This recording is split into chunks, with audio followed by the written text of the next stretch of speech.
Hi, welcome on this tutorial on how to use Radium. Once you get the link, please click on the link in your browser. You will see this page that will open up. Press on beta, which will take you directly to the login page. Once you reach the login page, you've already shared the user ID and password with you. In case it's already signed in, enter the user ID, the password, and click on login. Once you've clicked on login, it will take you to the RIS interface. Please ensure that you are on the Edge interface and not on PAX. Edge is for the reporting and for the viewer. Now here, before I show you how to use the viewer and the reporting tool, quickly let me introduce you to this page. On this page, you will get to see the patient ID, the patient name. Now, since these cases have been anonymized, you will not be able to see that information here. But in the actual interface, you will be looking at the patient ID here, the patient name, the gender, the age, the date the scan was performed. The TAT basically gives you information on when the case was uploaded for reporting to be done. So it calculates the time since the case has been uploaded and then the TAT required to report the case. You get the modality. Here, these two icons basically signify the viewers available. So we have two viewers available here. We have Ocular, which is our own in-house DICOM viewer that has been built, which is completely web-based, zero footprint. And we have also integrated Radiant in this particular viewer. Then it will speak to you about the kind of case that you're going to look at. This icon here will take you to our reporting tool, which is DiagBee. This gives you the patient number, physician details, institution details. Now, if you want to look at patient history or patient any other information that has been uploaded by the technician, you can click on these icons. And then if you want to set some flags, you can set some flags here. So especially if the technician wants to inform the radiologist about any stroke patient, emergency patient, etc., they can set up a flag to signify to the radiologist to take up that case on priority. Now, let's quickly jump into the viewer. This is going to be a very short video, just showing you how the viewer and the reporting tool works. So, in order to look at the DICOM images, click on this icon. It will open a new tab where you can directly look at all of these images, all the sequences that have been captured during acquisition. Now, in order to view the images, all you have to do is you can click on the tile and click on the corresponding image series that you want to view. If you want to view more than one image series at a time, you can click on this icon here. It allows you to open up to 16 image series at one time. Right now I'll choose 4. So now you can see there are 4 tiles that have appeared here. Now you click on this tile and then you click on this image series to load it here. Then you select this tile and you click on the next corresponding image series, so on and so forth. And you will see that all the images have been loaded here.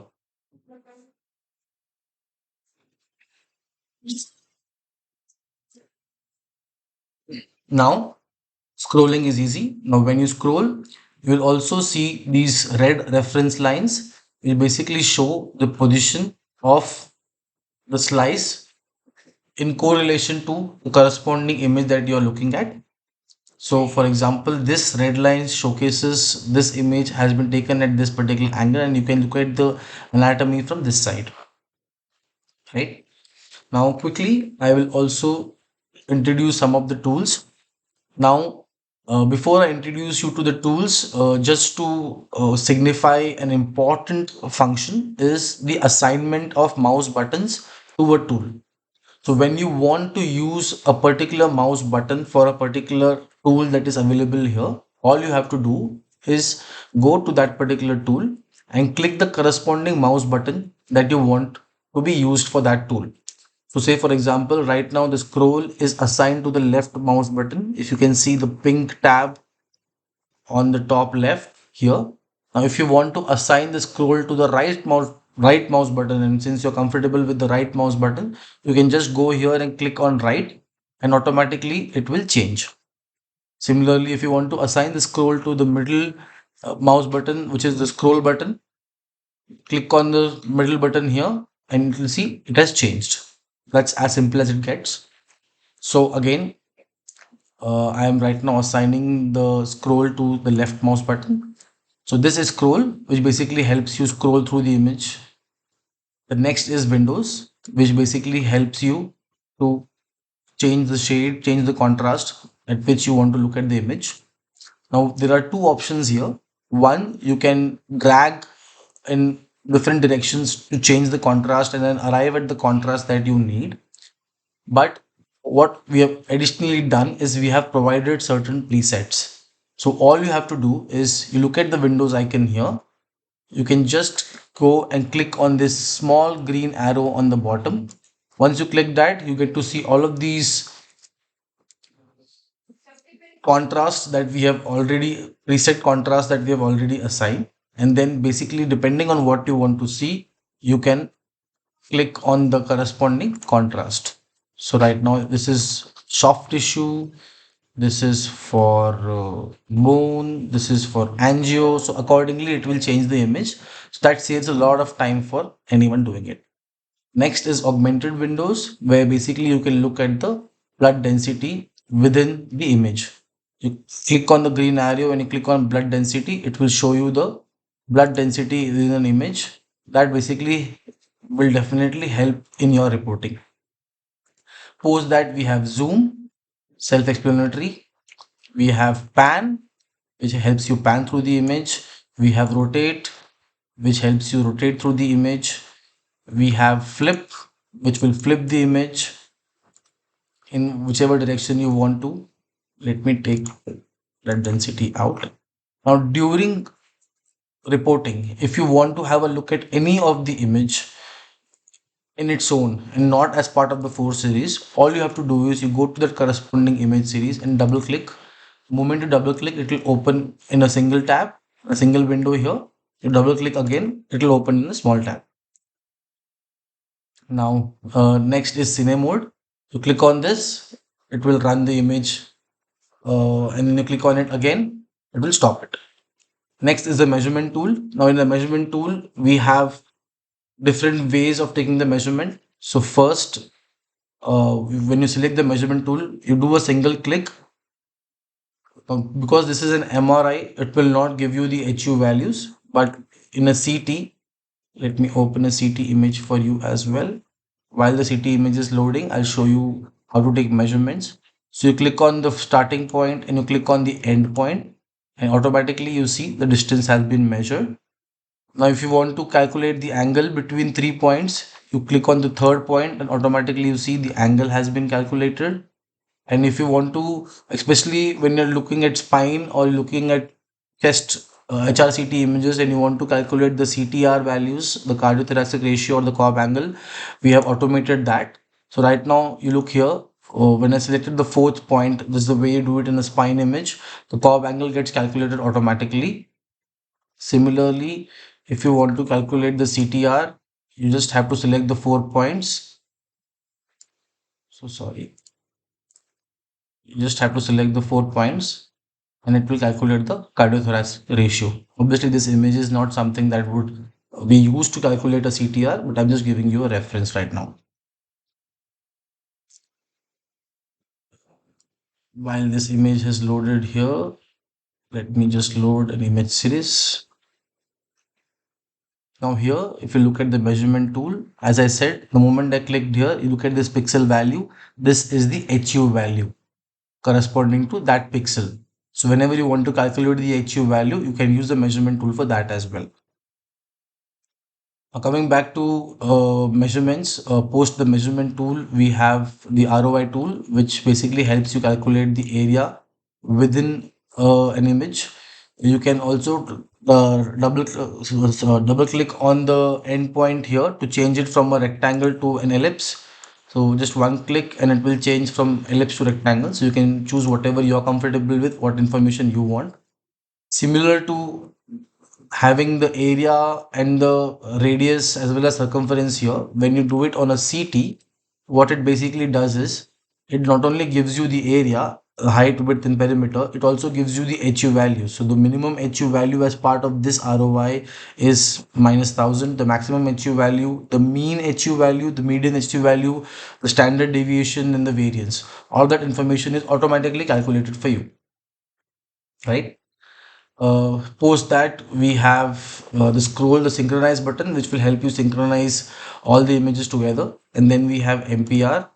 So say you have a CT image and you want to look at it from another angle, you just go here and click on it once. It will give you from the axial to sagittal coronal.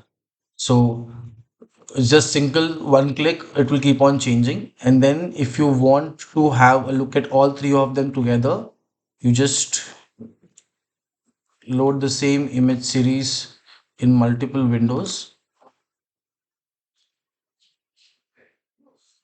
and then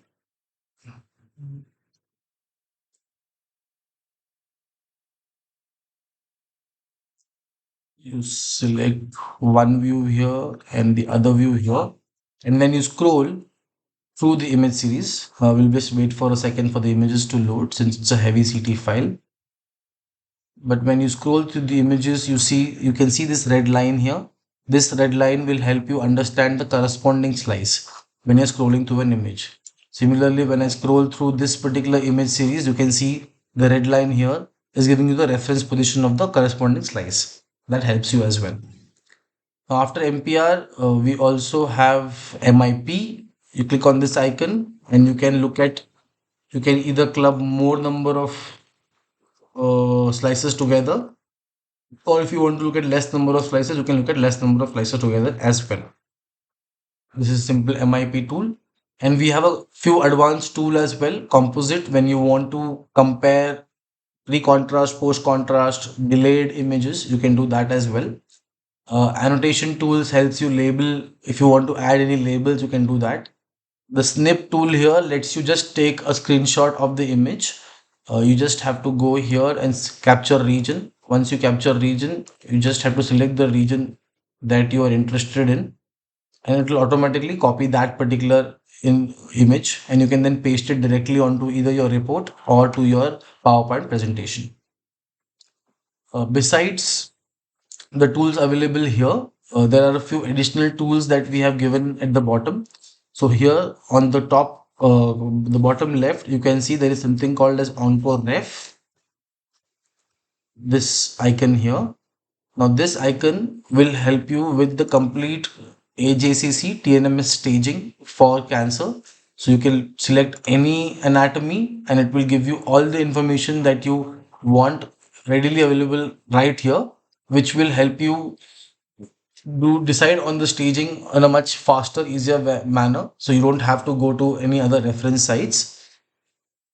Similarly, if I have lymphoma, so it will give me all the information about the stage in the description. Next, we have certain calculators. We have thyroids, pyrides, lung rides, and adrenal washout calculators, which can be directly done on the viewer itself. You don't have to again go outside and do any calculations on a calculator or any other device. And then we have certain injury scales, which I would love for all of you to explore. This is in just about the viewer. Now I'll quickly also take you through the reporting tool. To access the reporting tool, as I said earlier, this is the icon. You just click on this icon and it will open DiagBee, which is our reporting tool. It is a standard web-based reporting tool, but will show we are added a couple of more functionalities that are not available in the market. Now, firstly, the reporting tool will automatically pick the patient data from the DICOM study, so you don't have to enter any patient values.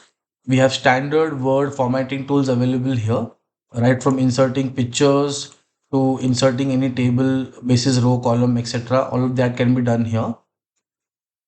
You can also upload your own templates if you want. We also have speech to text available. So if you click on this and your laptop or computer on which you're reporting has a mic input, then it will automatically start taking that input, and then you can use that to dictate the report rather than typing it out. The only caveat being that there might be certain times that, especially with medical terminologies, we would recommend you to just have a second look at what it has been. what has been picked.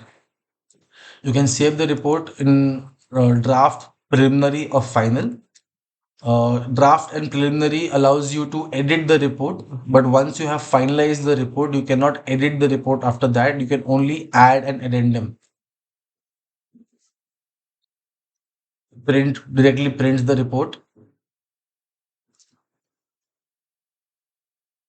Then on the bottom,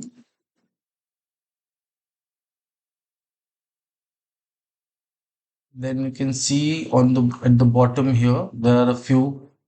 Uh, sorry, yeah. So at the bottom here, you can see there are a few tools. So especially this particular icon here in the bottom here, once you click on it, it basically gives you access to references. You click on references here. Once you click on references here, you see this search box that is open. Now here you can type any anatomy, any information that you want about anything. You can select it and it will give you all the information about that particular topic. It could be anatomy, it could be a disease, it could be anything. Not only information about this, it will also give you information about whether how to look at a plain radiograph on an X-ray, on an ultrasound, on CT, and on MRI, which sequence signifies what kind of information, what is the treatment and prognosis. So what we have done is, this is not picking up the data from Google or any unverified source. We have partnered with Radiopedia as a company and have access to the complete library of Radiopedia and all of the articles available there. So this basically picks information from Radiopedia and presents it here. So any sort of information that you want, you can just search on this particular reference here. This is available offline as well, so you don't need to be online connected to the internet to access this. So let's say you want to know about Bosnia classification, it will give you all the information that you want about Bosnia classification readily available on the browser itself. So that is in just about how to use the viewer as well as the reporting tool. If you have any doubts, I'll be happy to help you. Thank you.